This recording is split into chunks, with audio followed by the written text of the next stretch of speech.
In this video you will see how to apply top and bottom border in Excel. You can just click on the cell, and after clicking on the cell, under the home tab you will see here the option of borders.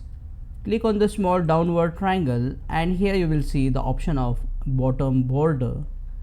So you will need to click on the bottom border and then go back and this time select top border.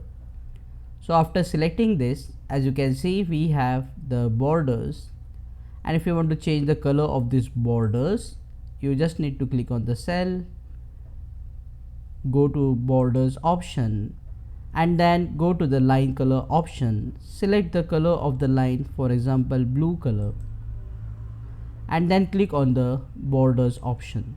So because now this is a top border, so the top border color has changed.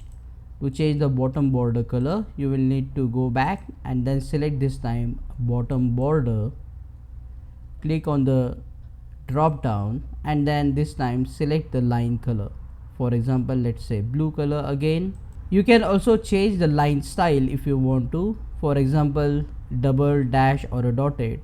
So if you select here, for example double, and then click on the borders option, as you can see we have bottom border, the double one, and similarly we can select the top border and then go to the line style and select the double border.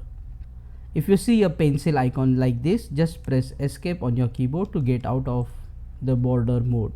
Click on that like button, comment below and let me know if this video solved your problem. And don't forget to check out these useful videos if you want to learn Excel quickly. See you again in the next one.